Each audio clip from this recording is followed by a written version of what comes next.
What's up, everybody? 15 minutes a game here.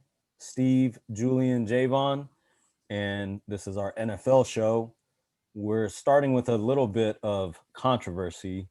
DeShaun Watson has been talking about wanting to get traded for quite a while now. And then these lawsuits came up from different masseuses. I looked it up tonight just to get the updated numbers. According to NBC Sports, there's been 7 lawsuits filed, 5 more being promised to be filed, and a possible 10 more after that. So we're talking about possibly 22 lawsuits filed against him, where he is allegedly exposing himself, asking them to touch the groin area. I guess my question to you guys is, with the offseason and the heat of things right before the draft, not to take away from the possible severity of this situation, as a team on the outside looking in at the Texans, would you trade for him?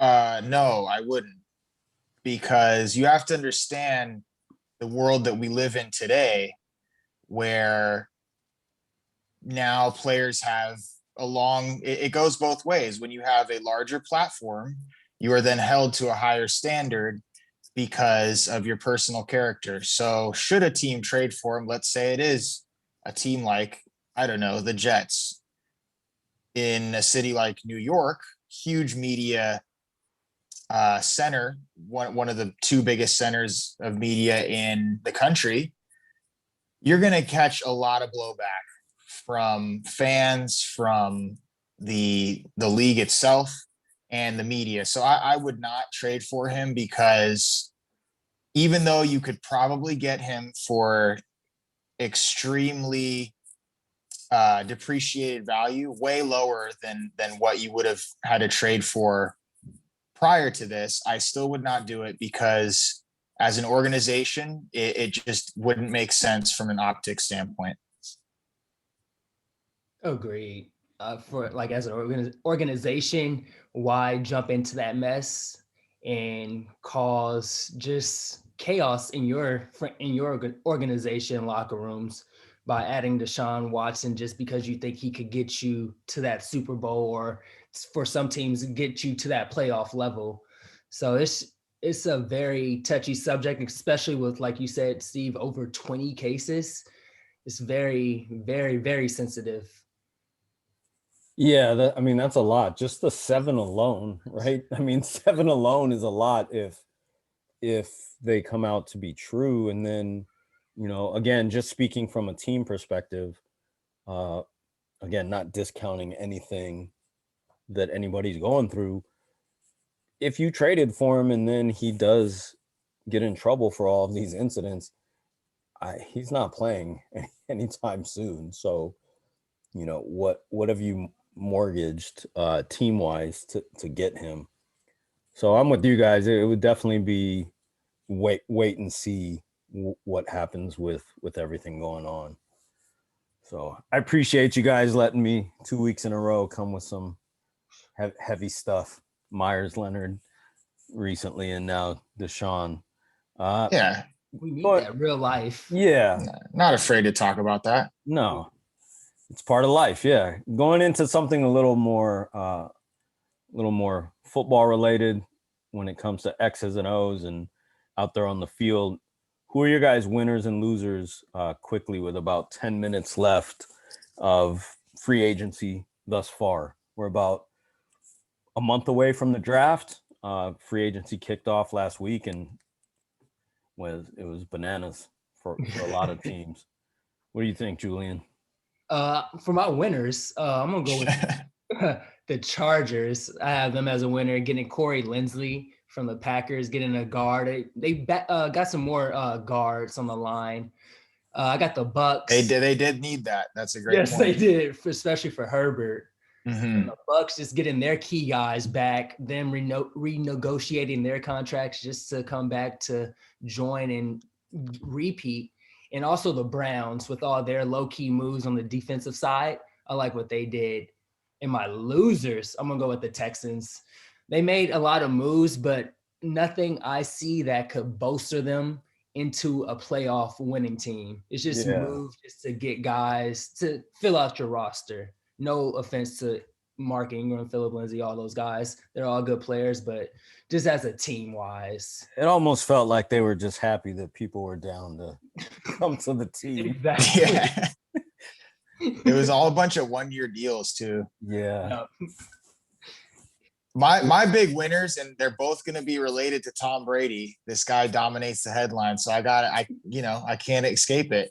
The Tampa Bay Bucks. I mean, you talk about a team that wants to repeat. It rarely happens in the NFL, but I will admit they made a lot of key acquisitions as well as re-signings. So Chris Godwin got the franchise tag. They brought back Gronk on a 1-year deal. Shaquille Barrett, their best pass rusher, gave him 4 years and $36 million guaranteed. So that was a big signing. And they brought back Levante David. So yeah, Tampa Bay for sure restocked and they're ready to run it back. And I don't see a reason why they shouldn't. And then my other big winner, which was also related to Tom Brady, is New England. Bill Belichick broke out the checkbook, man. I was really surprised to see it because they don't operate this way. But I think he realized, like, we don't draft offensive talent that well. So let's go out and get Hunter Henry and Jonnu Smith, who we know Cam Newton loves to throw to tight end. So it really makes sense for their offense. And my big loser is going to be Baltimore. I think this is a team ready to win right now as far as like all the talent they have. Lamar Jackson's still on his rookie deal, but I don't really see anything they did to make a splash or upgrade their offense. So I will say this year, the wide receiver draft is pretty deep with guys like Devontae Smith and I think Jamar Chase from LSU. So they could go out and get one of those two, but the only thing I see here is they re-signed Tyus Bowser. So I would say they're my loser. Yeah, I thought they would make a push at Galladay, like you were saying. Julian, you hit that real fast last week. Yeah, you did. You hit that Galladay one. First pick. Yeah, that was nice. It's a weird contract for him. Yes. It's like the first year's like $5 million, and the rest are like $22 million. Anyway, I have no winners of free agency because I just hate football life right now. Originally the show was just going to be about the Bears, and then I decided to change it because I didn't want to put the two of you through the pain of having to do tons of research on my favorite team. I'm not even calling the Bears the losers of free agency. So Russell Wilson is not a free agent. You know, he's a Seattle Seahawk, and supposedly they made this big push for him. 3 first-rounders, 2 second-rounders, a third, and then a player or 2 players. And Pete Carroll nixed it, whatever. I've always disliked him from his USC days. So I'm not mad at that, right? Because there's still an entire offseason to where, whether it's Russell Wilson or the draft, they can get other quarterbacks. My issue was signing Andy Dalton when they have Nick Foles. Okay, listen to these disgusting numbers, and they're not like numbers like 3,000 passing yards. Last season, mind you, he stepped in for Dak and had Zeke, CeeDee Lamb, Amari Cooper, right? When Dalton was not under pressure, he completed 66% of his passes, which sounds decent, but mind you, not under pressure, which was 31st in the NFL.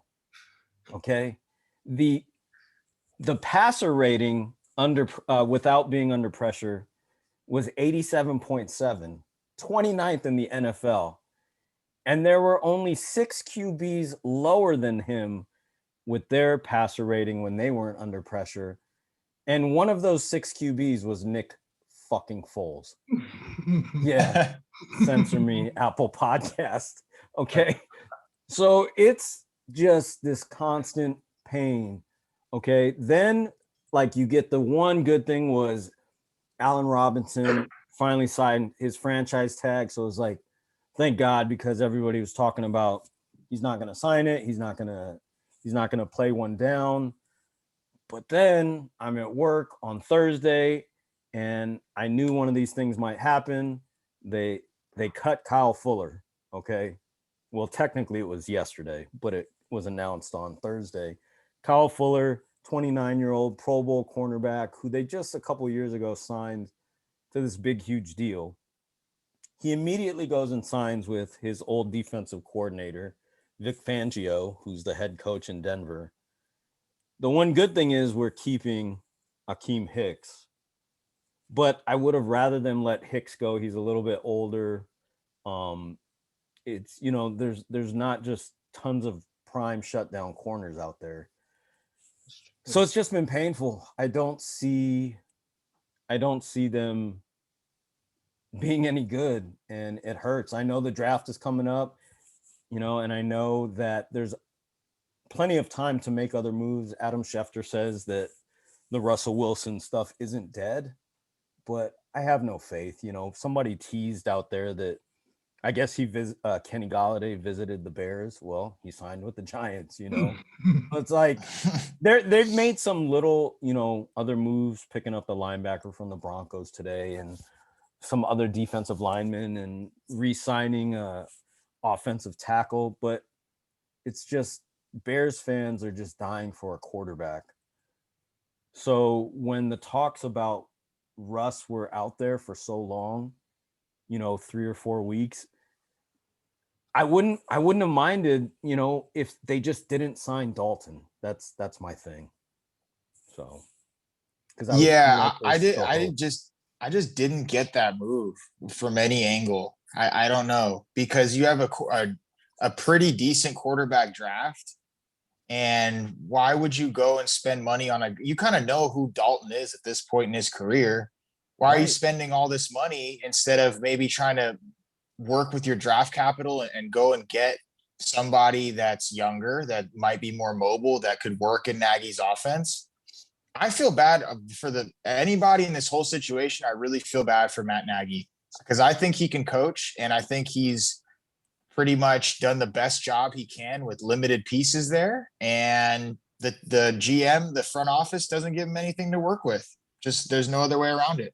Ryan Pace is bad, man. He's the GM. They paid Nick Foles his $4 million bonus on Saturday. That's when it became due. And that's my thing. It's like, why? You got to be exciting on offense in the NFL now, and they're not. Have to. And they signed him for 10 mil, but then they go and cut Fuller to save 11 mil. How about you just don't sign the QB? It's just, there's time, right? Like, Dalton is not the guy taking the Bears to the promised land, Nope. And neither is Nick Foles, but at least when you don't sign Dalton, you still leave this ray of hope to the fans, whether it's Russell Wilson or the draft. Now it's just like, oh man. And I saw Dalton said he has a starting position already. Like, he doesn't have to battle for the He said they promised him the starting position. I don't know. Lie to the players, lie to the fans. It's brutal. Anyway, thanks for letting me vent. We got a minute left. I got a take your pick game just specifically for the two of you. It's Titans and Rams players. So you guys know the drill. I'm going to start off. 50 seconds left. Eddie George or Marshall Faulk Julian? Marshall. Javon. Eddie George. All right. Javon, Mike Vrabel or Sean McVay? Sean McVay. Jules? McVay. All right. Julian, Ryan Tannehill or Matt Stafford? Stafford. Javon. Tannehill, most underrated quarterback in the league. All right. 20 seconds left. These last two are going to be good. AJ Brown or Jalen Ramsey, Javon?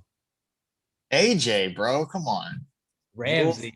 Love to talk. All right. Close it out. Julian, Derrick Henry, Aaron Donald. Oh, AD. Javon.